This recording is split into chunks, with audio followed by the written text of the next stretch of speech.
In this episode of Idea City, in short, we can understand the architecture and the composition of meat. It's basically water, amino acids, lipids, carbohydrates, and minerals. That's it. Why not take the amino acids, lipids, carbohydrates, minerals, and water from non-animal sources and assemble them against the blueprint of meat? And that's what we're after.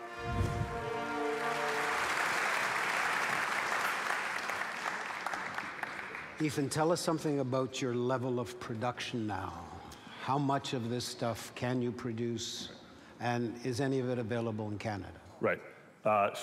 We have a pilot facility for this fresh, what we call fresh beef. In August, we should have a much larger production process in place. So right now it's pretty constrained. We will be coming into Canada most likely next year. I have a big interest in doing that. My father is a professor at McGill and lives in Montreal. I went to McGill. See, I'm going there right now. All right. Great. So next year, will you come back with a pile of burgers for us? Yes. Yeah. Beast Burgers at Idea City. Thank you. Right? Thanks very much for having me. Okay. So it's a thrill to welcome back Ethan Brown. And true to his word, he's brought a whole bunch of alternative burgers for you to taste at the next break.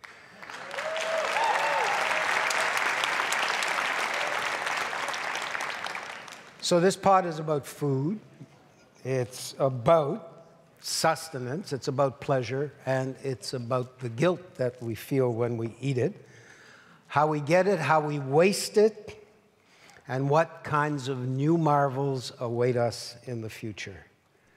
Last year, Ethan gave us a great talk and first introduced us to the world of tasty alternative protein and why plant-based burgers are good for the planet, good for the animals, and as I said, true to his word, he's back here this year with the goods. Ethan?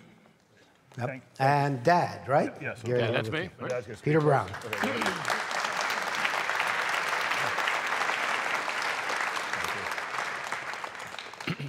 So I'll put this down over here. They brought a lot of hamburgers, and he brought me too, right? So I guess I feel, really very, very honored by that. And I believe that this song, or the music that was on as we came into the hall was a Fanfare for a Common Man. Is that right? So I'm hoping that somebody here, all these brilliant people, will come up with a new one called Fanfare for the Commonwealth of Life, right? So we can just move away a little bit from thinking about ourselves all the time and thinking about the rest of the folks out there. So I'm a professor at McGill. I'm head of a project called Economics for the Anthropocene. And not everybody knows what the Anthropocene means. It refers basically to an idea that this era, starting sometime after the Second World War, has become an era dominated by humans. The Earth has become dominated by humans. And that this is both the flowering of the human, as we've seen today in these wonderful presentations we've seen, but it's also the degradation of the Earth, right? So we're in a kind of period of time here where certain massive improvements are being made, where at the same time the life support systems of the planet are being degraded. The chemistry of the planet's being changed by us, and it's quite a dangerous situation. So let's see now if we can get this. Okay, so Ethan and I are both going to speak, and my part is on whether we should think of ourselves as masters of the Earth or as members of a community of life. And I'm obviously going to take the second option. So one of the things that I've come to think about, I've had a career as a philosopher and with some study of theology and things like that, is that in part it's certain material things. There's a lot of people, there's a lot of wealth and so forth, and these are drivers in the Anthropocene. But the Anthropocene also depends upon some very ancient ideas about the place of the humans in the universe and the place of humans with respect to other living things and to the Earth itself. And this is perhaps the creation, the painting called The Creation is perhaps a way of epitomizing that, where humans are thought of as different than all other living things because we are made in the image of God. And this gives us a certain privileged place on the Earth. There's a huge literature on this, of course. But I think that idea also comes from Greek philosophy, particularly from Plato and Aristotle. So deep in the roots of our culture is the idea that we're some sort of a special being with special privileges. And this idea plays out through history in a large number of ways. This is a painting from the second half of the 19th century by, I believe, somebody named Hart, H-A-R-T. And it's called American Progress. It's an amazing painting because it's so candid. Right? It shows progress is driving off the original human settlers of North America and driving off the other species. Right? That's what we do, right? And that's what we continue to do. So it's another thing that's interesting about this painting is that the woman is fashioned after the Statue of Liberty or some other macro female figure. She doesn't touch the ground, right? She is separate from biological reality, right? And it's where that shows up, interestingly enough, again, is in the discipline of economics, which is what I really specialize in. This is a diagram from a professor's book teaches at McGill, very nice guy. That's pretty standard in introductory economics textbooks. Probably this is taught in somewhere between 1 and 3 million classes a year in North America. Students get this image, and this is what the economy is. It's a circular diagram of goods, services, and factors of production that goes around and around in a circle. Now, I'm staying in a very nice room in the Intercontinental Hotel, and one thing I noticed about my room, which is different from this diagram, is that my room has a plug and a wastebasket, right? And so this is a radical simplification of how the economy actually works, right? The economy is fully embedded in the Earth's biogeochemical processes. When you buy a car, you don't get the idea of a car, you get plastic and metal and spark plugs and all that kind of stuff. And this image of the economy is, in my view, and the view of other people that work in the same area I do, one of the main drivers of the Anthropocene, because it doesn't cause us to think about where the material comes from or where the waste goes. And it's impossible to do anything without degrading energy, right?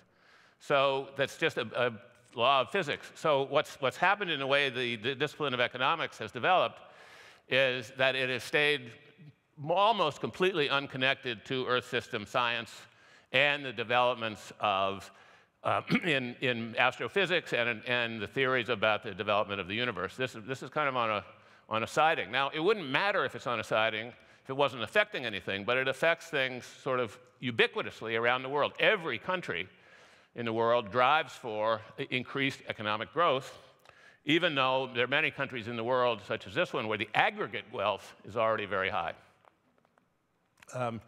So there's a number of assumptions that go with this that are problematical. One is that everything in the universe except people is of instrumental value only, right? You could do anything anywhere on the Earth to any other species, or to asteroids, it turns out, now under American law. Provided it's good for humans, it's okay to do it. The second thing is what I just mentioned, that imagines the economy as an isolated subsystem of biophysical reality. That's just completely absurd. And of course, there is no principle of distribution or fairness, right? In the diagram, there's no way of allocating shares to support life functions, either among humans or other species. So this also has very, very bad consequences, this set of assumptions. In the US, it's kind of the poster child of an enormous, huge mistake that's going on and now reaching, hopefully, its apogee of radical and degrading inequality. I mean, of just the massive shift of wealth to people who are already extremely rich is enormous. But the discipline of economics, as understood currently, doesn't have much to say about that. Now, historically, of course, with Marx and other economists, they had a lot to say about it. But that's dropped out of the modern discourse for almost everybody. Secondly, it facilitates the purchase of government. So you have massive wealth, and then you can simply influence and buy, for all practical purposes, the political process. And the third bad consequence is it's destabilizing the Earth's life support systems. So the most obvious one that most everybody knows about now is climate, but it's also radically changing the chemistry and temperature of the ocean. The ocean is just in the UN, had a conference on this last week, or the week before, that the ocean has massive amounts of plastic trash in it. These are consequences of a high consumption consumer lifestyles. It's the goal of the current economic system. Let's see that. So what we need to do is to come to a different understanding of the relationship between ourselves and the planet, and to fashion a working relationship with the other species with which we share heritage and destiny. And one of the things is quite amazing is the degree to which the coevolutionary worldview that really gets, of course, a big step up with Darwin, but it's been ratified in all kinds of different directions in the last 170 years or so, is that the whole notion that's in my early slide about humans being separate is just not true. So we're part of this commonwealth of life, and if you look at the way higher education operates, in the social sciences and the humanities, this idea hasn't come to become a basic idea yet. It's not, I'm not saying it's not there, it's just not a fundamental idea. But in biology, chemistry, and physics, they are integrated with the evolutionary worldview. And so higher education is really split in a kind of schizophrenic way between one way of thinking about things and another that are not the same. And let's see.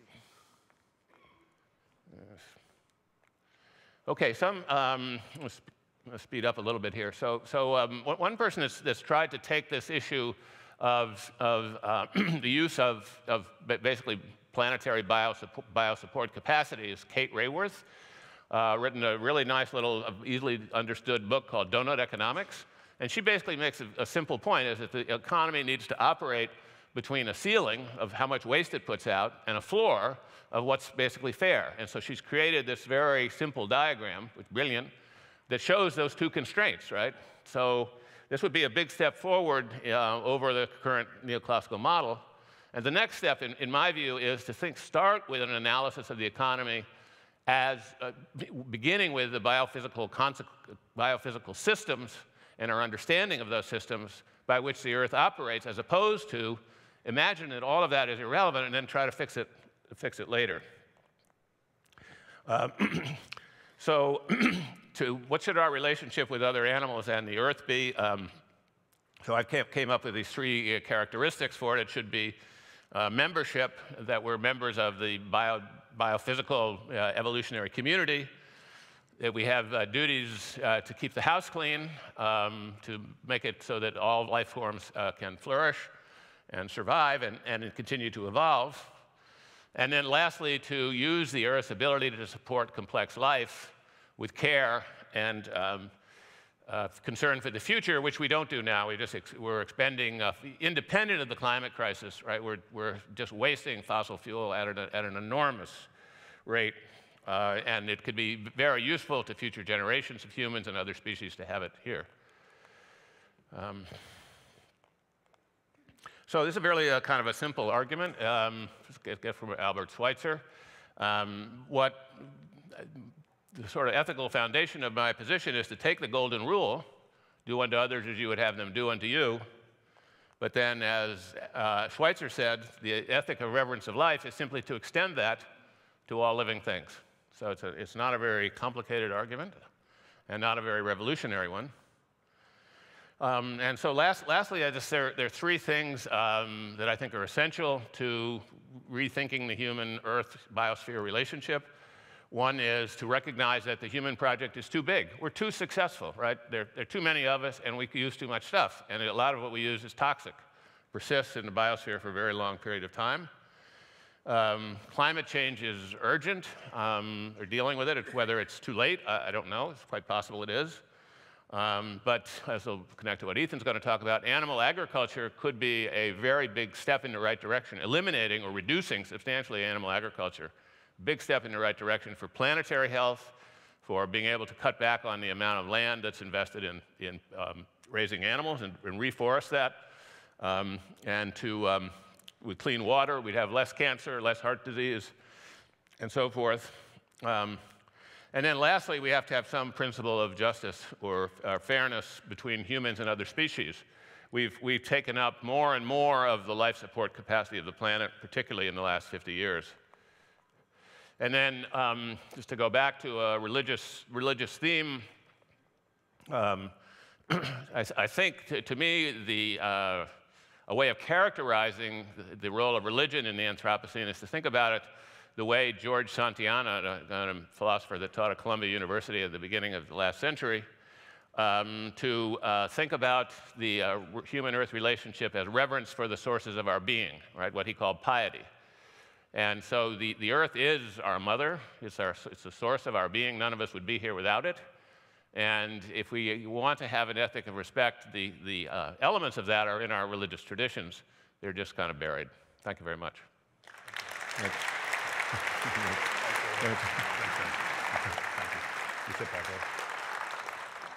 So thank you, Moses, very much for this amazing opportunity to speak with my dad. So much of what I know and learned throughout my life came from him, and it's an enormous privilege for me to be able to speak with him today. So when I graduated from college, he told me I had to figure all these things out and solve them. So I'm trying, Dad.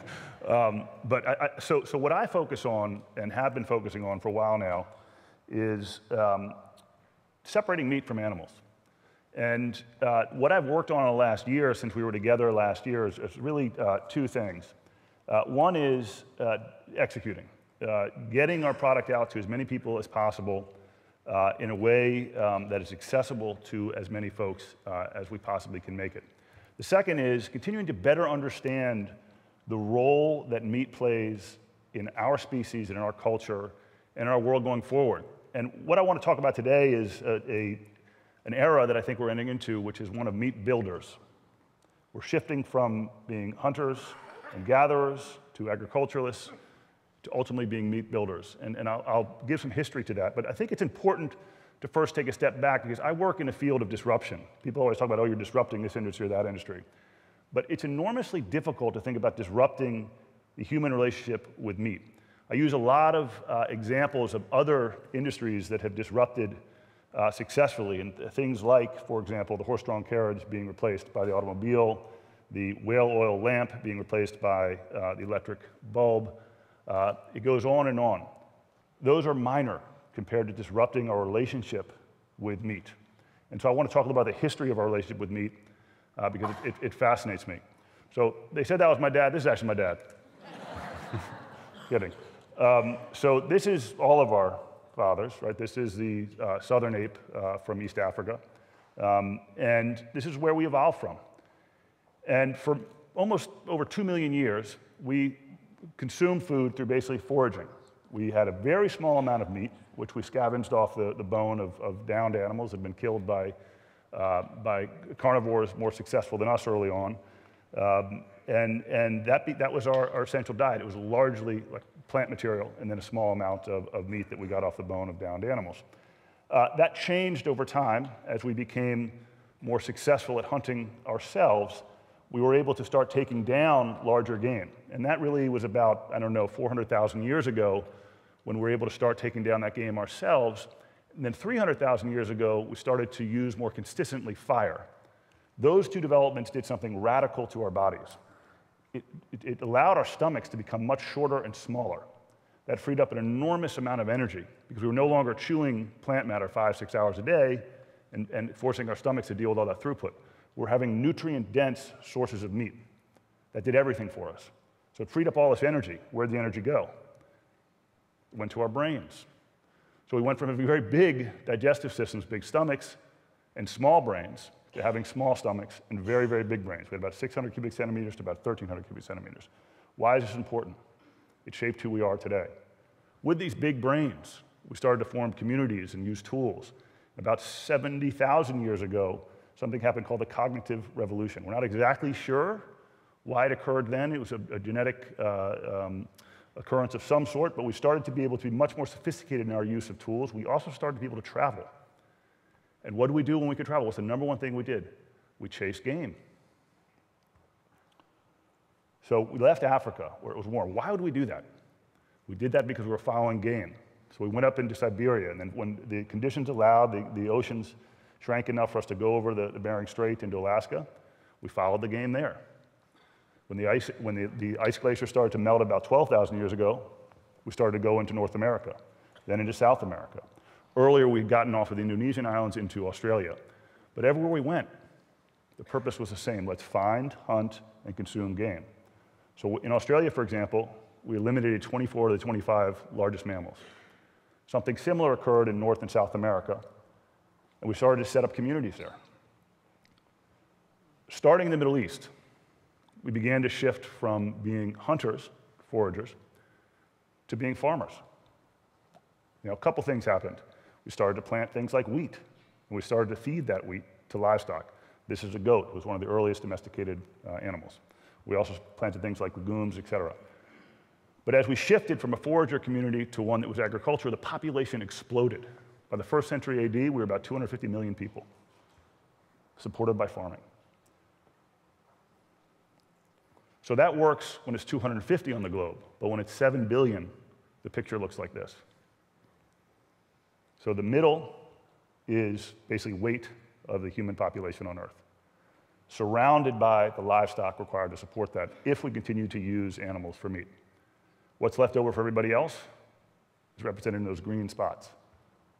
So again, 250 million, 1st century AD, kind of works. 7 billion, no longer works. So we have to find a solution.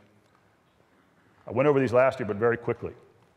If we rely on this going forward, 51% of greenhouse gas emissions come from livestock, 3 out of 10 top diseases, whether it's heart disease, diabetes, or cancer, 80% of our arable land is used to feed animals, 66 billion animals raised and slaughtered every year. That's not sustainable. I'm going to skip this slide because we're running a little bit out of time. So the challenge is it's not going the other way, right?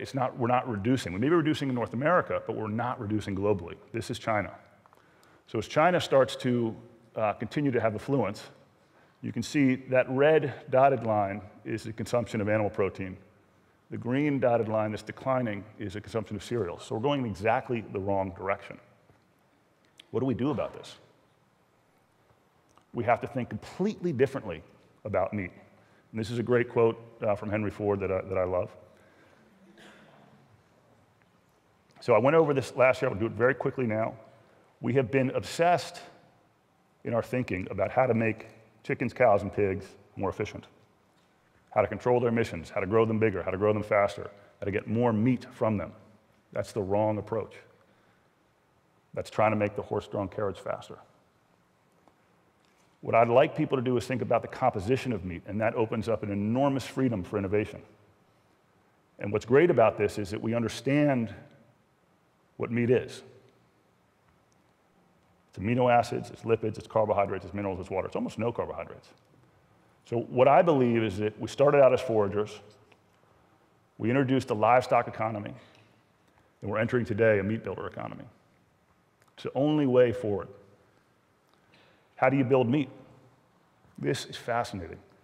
Can you tell me which one of these is animal protein and which one is plant protein? You probably can't. It's because they're very similar. This is a ground beef from a cow under imaging and ground beef from plants under imaging. It's not that different. Again, it's these 5 things. We don't need to get them from an animal. We've changed everything else about what we do, how we communicate, how we get from point A to point B, how we relate to one another, et cetera. We don't need to use the animal anymore. Very simple process. You can run this through an animal, where you're basically taking a large amount of plant matter, wheat, soy, corn, et cetera. Or you can run it directly through heating, cooling, and pressure, which are forces we're familiar with throughout time. Many of the materials on Earth today are formed through that process. If you had a diamond, for example, that's heating and pressure. So we're taking protein from the plant, we're taking lipids from the plant, we're running it through heating, cooling, and pressure to put it into the architecture of meat. We've had some success at doing that. Now, we've been at this almost 9 years now, but last year we made a really important breakthrough. We got into the meat case at Whole Foods. So this is what the future will look like. This is an early glimpse. So this is essentially a meat case that will become increasingly defined by the composition and not the origin of meat. So when you think about beef, when you think about poultry, when you think about pork, when you think about fish or seafood, those will be categories of meat created from plants. And so when we sold this in Whole Foods, sold out immediately, sold out within an hour. The public is very hungry for this because people want to keep eating meat. Meat is central to who we are. It made us who we are. It's delicious. There's so much in our culture. You can count on 3 things that human beings are going to do. We're going to fight wars, we're going to procreate, and we're going to eat meat. Okay? Now, where the meat comes from, I think we can change. And so there's this intense interest in what we're doing because people want to continue to enjoy and love meat. Now, really quick, one of these is not like the other.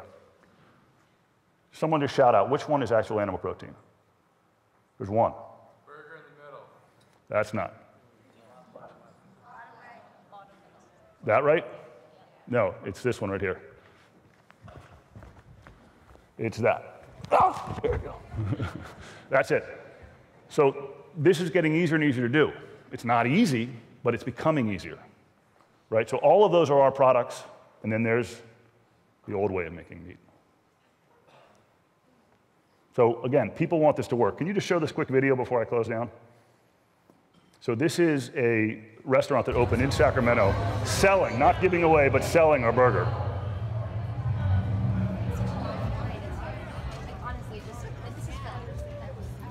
Thanks for waiting, everybody. It's coming. Hey. What's up, guys? Wow, we're still pretty far. Thanks for waiting, everybody. You're doing good. It's coming. It's quick. Yes. Yes. There you go. Okay. So again, I think we desire meat, we love meat. Meat is so important to who we are. But let's find out a new way to make it, and that's what we're working on. We're not perfect yet. You're going to try the burger after this. It's damn close, and it'll get better. If they invite me back next year, I'll have a better version of it. So the next thing, just really quickly, this is our distribution. We're in 12,000 stores. We're bit by bit changing the distribution in the meat case. These 3 stores have agreed to put it in the meat case. We don't sell it unless they're willing to put it in the meat case. But I guarantee by this time next year, most of those will have circles on them. That's how quickly this is moving. Last thing, if you don't believe me and the ability to make a change, believe these people. That's the founder of Twitter. Obviously, you know who Bill Gates is. Another founder of Twitter, Ray Lane, Oracle, et cetera. This thing's happening. Tyson made an investment in our company, so we now have 5% of our company is owned by Tyson. That's great. Tyson makes protein. They can make it from plants, they can make it from animals. It's a wonderful thing to think about eating poultry, beef, and pork from Tyson that comes from plants and not from animals. We can solve this, and that's what we're working on. Thank you.